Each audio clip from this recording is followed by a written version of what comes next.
Good morning, my name is Erin Reyes and I'm a teacher at Valley Oaks Charter School. I'm here to show you how to register and sign up for Studies Weekly. The first thing that you're going to do is you're going to log in to studiesweekly.com and you're going to go right here to where it says register. Let me get my pen out. And you want to make sure you register as a teacher. The reason you do that is you want to be able to manage your students' publications and tests and things like that. And if you don't click teacher, then you won't have access to all of those things. Once you click to put in an email address that you'll use as a username and a valid email address, you're going to put in the state of California, and then you're going to choose from district. The district that Valley Oaks is the Kern County Superintendents of Schools, right here, Kern County Office of Education, Bakersfield, and then it's going to be Valley Oaks Charter School. So, and then the rest of that, you're going to go ahead and fill in your name, phone number, job title, optional, and then a password, something you're going to want to remember. Once you do that, you're going to want to hit submit at the bottom. Oh, so I made a mistake. So I did not include a number. So make sure you have a lowercase, an uppercase, a number, and a minimum character 5. Okay, so I tried again and let's see if that works.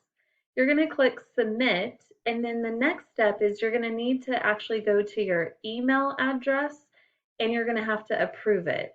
Let's see, did submit work? It should work. Again, and then right now I'm going to go to my email address and I'm going to see an email from Studies Weekly, and it's going to link you right back to this website. So make sure you keep your username handy, which is your email, and then the password you just created. Once you see this thank you for signing up screen, you know it's time to go check your email.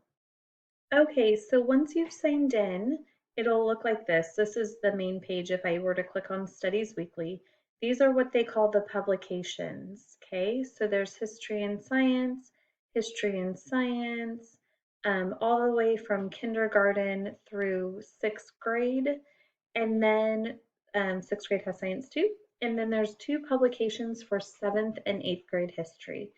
So you might just have one student in kindergarten class. So what you're going to want to do first is go to classes, and we're going to create a class for your student. Feel free to call it whatever you want. I'm going to do an example class. You give the classroom a name, so I might call it kindergarten A. Grade level, we'll do kindergarten, the school year, it's this year, 2021. We're going to add a classroom so that you can then add a student. You're going to go to add a student, and this is how you're going to create your own username and password for your student. So I'm Erin, I'll do Lopez, and my username, Erin12345. It'll tell you if it's been used before. I'm not sure what that says. Oh, somebody's already used it. Try again. Reyes, Lopez. I'm not sure. Okay. Oh, somebody's used that one too. Oh no, somebody hasn't used it. So Reyes Lopez is it.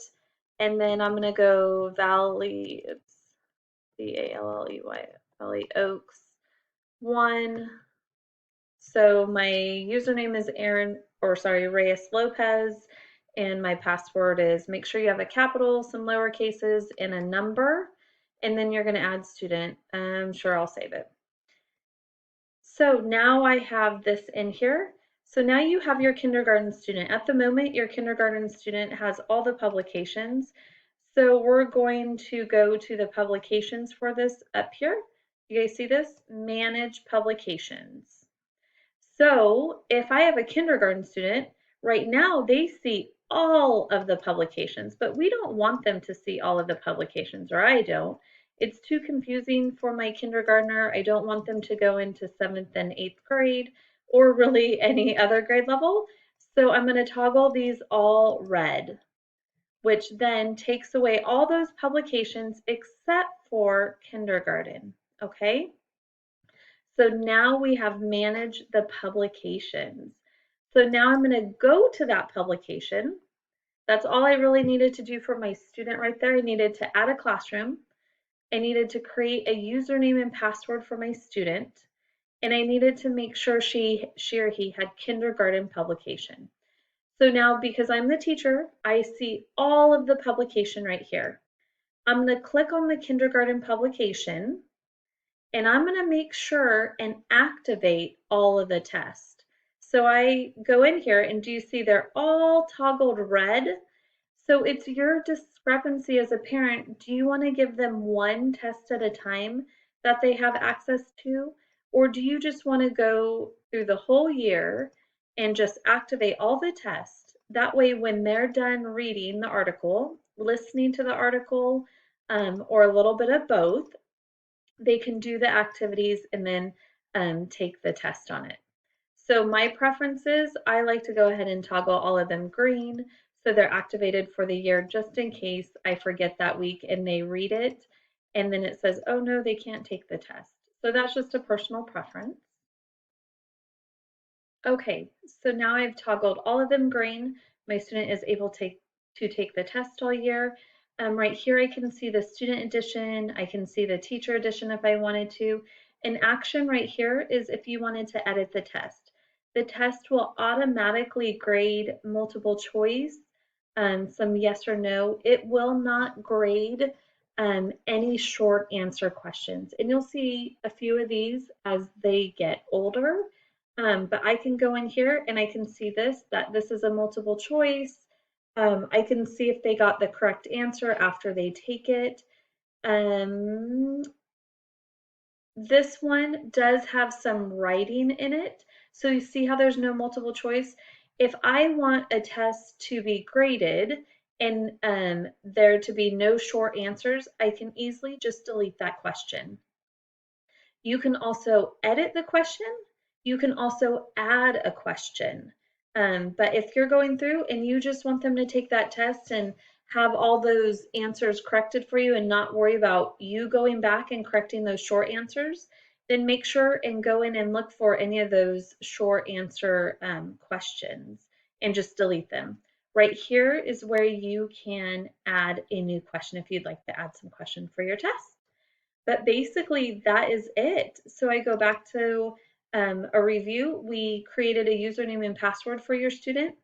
You went to classes. You added your student by putting in their first and last name, giving them a username and password. It will tell you, you probably saw, if that username's been used before. Your computer can also usually remember it.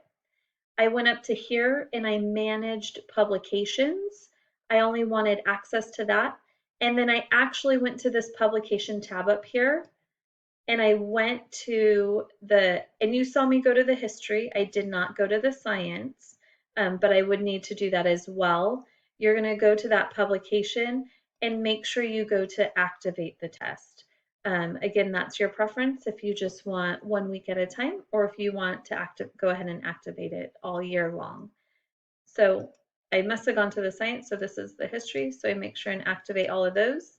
If I wanted to edit a test, I can always go right there to edit. I could see the test scores and standards as well. So hopefully that was helpful. You guys needed to register as teachers, create your own username and password, and then create a class and a student account for your student. The last step was just managing the publications. If you have any questions, please don't hesitate to reach out to your resource teacher. Have a great day.